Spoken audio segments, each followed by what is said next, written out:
nasa mismong SSS website na tayo. Kailangan nyo lang mag-login sa inyong SSS account. Lagay nyo yung user ID and password niyo, then click sign in. Ayan, nasa home na tayo, nakapag-sign in na tayo.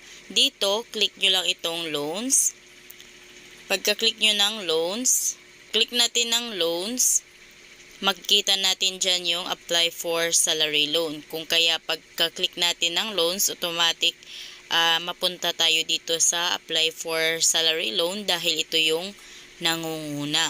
Ngayon, makikita nyo na agad yung details nyo dito. So guys, ni-require ni SSS na pag mag-apply kayo ng any transaction, so kailangan updated yung contact number ninyo at saka yung email address ninyo. So para any update ng inyong application is makatanggap kayo ng notification or update sa anumang transaction or application na pinaprocess ninyo. So dito nakalagay, make sure that the above contact information with SSS is updated. So kung hindi updated yung contact information nyo dito, click nyo lang itong here. So dito naman sa required field, ito naman yung loanable amount na makikita ninyo.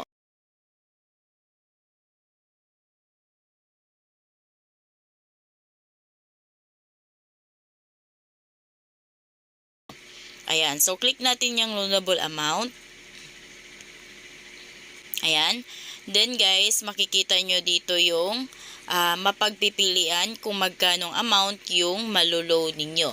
So, ang pinaka-max is itong nasa taas. Bakit maliit lang yung maluloan ng amount na nakalagay dito?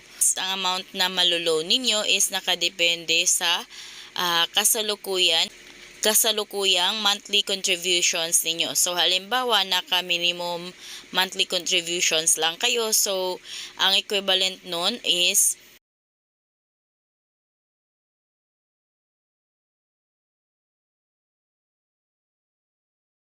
so, ang MSC or monthly salary credit ng inyong monthly contributions or equivalent ng inyong monthly contributions is yun na yung magiging amount na ma-loan ninyo. Then, halimbawa naman, naka 72 months na kayo sa inyong monthly contributions.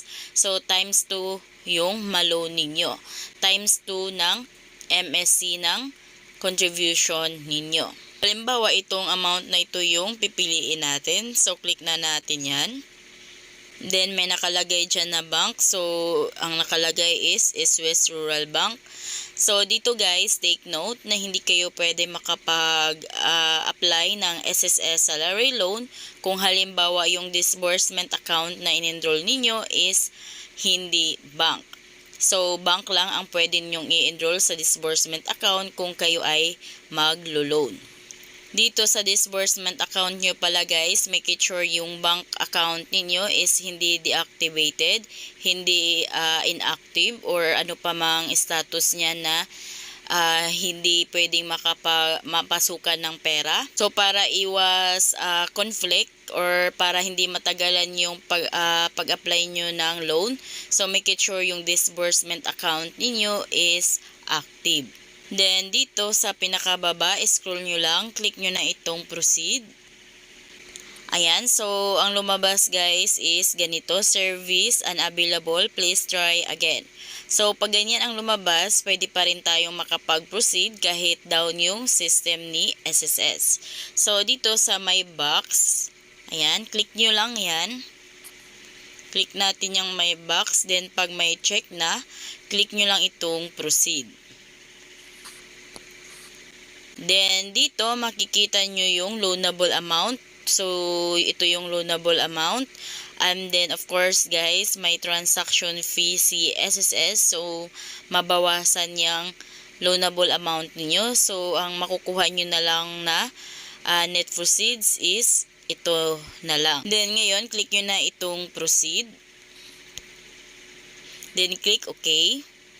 Ayan guys, you have successfully submitted your salary loan application and then the loan proceeds will be credited to your West Rural Bank, ayan, sa inyong bank.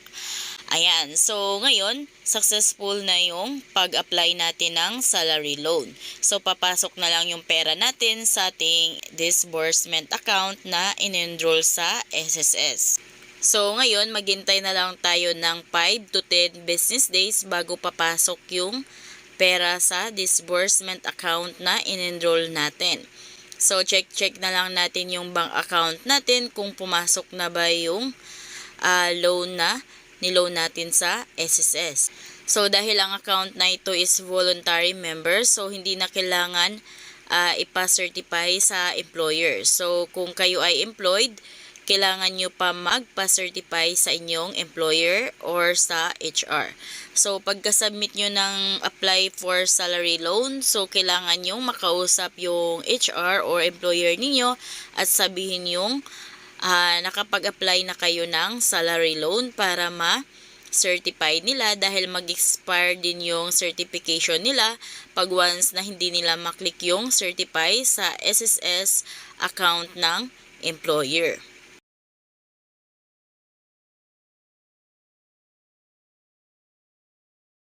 Dito naman, isa ito sa mga kadalasang tinatanong sa akin kung bakit hindi sila pwedeng makapag-loan. May 6 months naman silang hulog sa kanilang contributions at ito ay updated. So, take note dito na kung kayo ay kaka-change lang ng inyong membership type, so hindi kayo pwedeng makapag-loan agad. Kailangan maghintay pa lamang kayo ng 6 months bago kayo makapag-loan dahil kayo ay kaka-change lamang ng inyong membership type status. Guys, maghintay na lang kayo ng 1 to 2 weeks para matanggap ninyo ang inyong SSS salary loan. So, ganun lang guys kung paano kayo makapag-apply ng salary loan sa SSS online.